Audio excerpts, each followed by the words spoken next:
সুপ্রিয় দর্শকবৃন্দ, কেমন আছেন সবাই? আশা করি সবাই ভালো আছেন।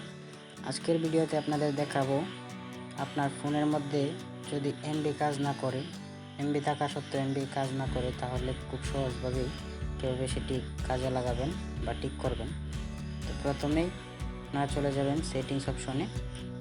সেটিংস অপশনে যাওয়ার পর এখানে সিম কার্ড অ্যান্ড মোবাইল নেটওয়ার্ক নামে একটা অপশন পাবেন, সেটির মধ্যে ক্লিক করবেন।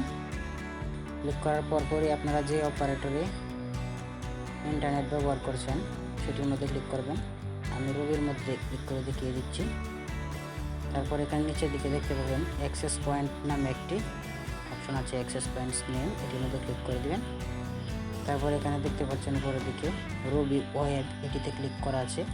এখানে 3টি এপিএনস দেখাচ্ছে।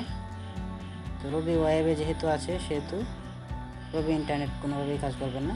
মাঝখানেরটা দেখতে পাচ্ছেন রবি ইন্টারনেট নামে একটি অপশন, এই এপিএনটিতে সিলেক্ট করে দেবেন। তার সাথে সাথে আপনার ফোনে আবার ডাটা কাজ করা শুরু করবে। তো এখন ডাটা অন করলেই দেখতে পারবেন যে ইন্টারনেট কাজ করছে। আমার যেহেতু ওয়াইফাই কানেক্ট করা, সেই জন্য ডাটা কানেক্ট হচ্ছে না। এইভাবে আপনারা খুব সহজেই ইন্টারনেট কানেক্ট করে নিতে পারবেন।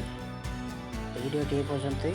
ভিডিওটি ভালো লাগলে অবশ্যই একটি লাইক দেবেন আর চ্যানেলে নতুন হলে অবশ্যই সাবস্ক্রাইব করে পাশে বেল আইকন অন করে দেবেন। ধন্যবাদ সবাইকে।